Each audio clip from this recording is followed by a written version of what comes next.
These are called the first phase tomatoes. They're the ones that get planted in the house about the second week of February so that they can be planted right in the ground when the greenhouse opens up in March. And as you can see, there's the first blossoms. So probably tomorrow that will be open and I will hand pollinate it, and that will be the first tomato of the 2022 season. And how do you hand pollinate a tomato? Well, it'd be better to show you when we have. Okay, we'll come back to that. When they get to this stage, they start falling over. So we have to have something for them to anchor to. So I run wires across the top of the greenhouse and run a string down, and we have these little clips that bind onto the string with little clips to hold them. And as they grow every week, we'll put on another clip to hold these things in place. Because if they climb up here and they don't have any way to secure them to the rope, they're just going to break and fall over. So we do that all season long, and they grow up. Now, it's pruning time, and between each branch, there's going to be a whole new tomato vine come out. We don't want that. We want one single vine. Now, I've been through this once already and already done one pruning. And I've also taken out any lower leaf that shows problems. And here's one here that's showing issues.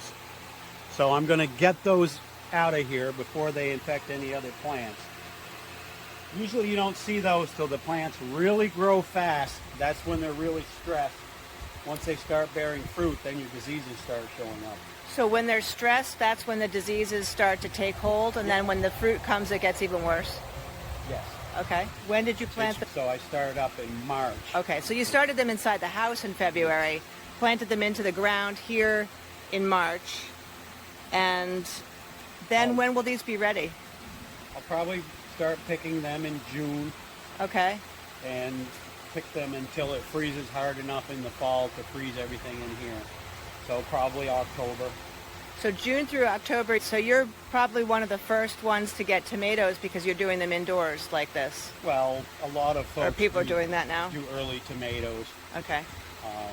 But as far as outside tomatoes, yeah, you've got a jump of probably a month or two. Oh, wow. That's a lot. Okay. And they're inside, so you can pick your tomatoes on a rainy day. You can work in here. Oh, and talk about the water. How do you water these? So they're all on a drip system. So that's a perforated piece of plastic that slowly dribbles water out. Yeah. Okay. On a hot, sunny day, they'll drink a lot. On a cold, sunny day, you wouldn't think that they're drinking, but they are. Okay. Because when the sun comes out, after a couple of days, they'll all wilt. So once it's warm enough, you open up the sides so that the pollinators can get in, so you don't have to keep pollinating them yourself? Well, that's one reason. The other reason is it gets it's too damn hot. Right. And airflow, airflow, airflow. Okay, so that's why that fan is going. Right, because otherwise what happens if you don't have airflow? Diseases, diseases, diseases. They stay wet. A lot of fungus and... If you can break the cycle and have 8 hours of dry plant, you can break the cycle most of the time. Cool. But when it's humid outside and raining for long periods of time, you're going to get disease. And then we have no matter how much airflow you have. We have to start putting on some things like hydrogen peroxide is an organic tool to help keep them at bay. Yep. There's 100 different diseases. They can come in on the seed, they can come in through the air, they can come in on the soil. I grow all of them under cover now. I don't grow any tomatoes outside. And why is that?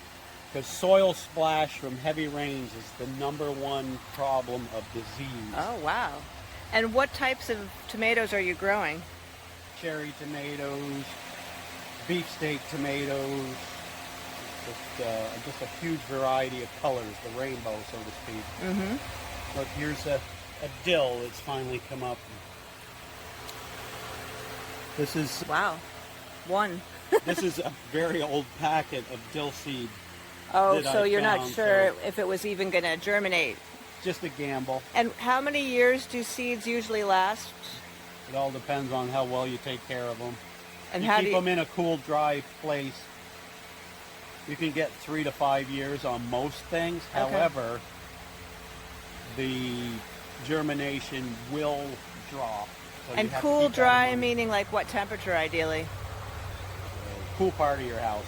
Like anything below 70 ideally? Well, ideally, probably 60 degrees and 60. no sun on it. Okay.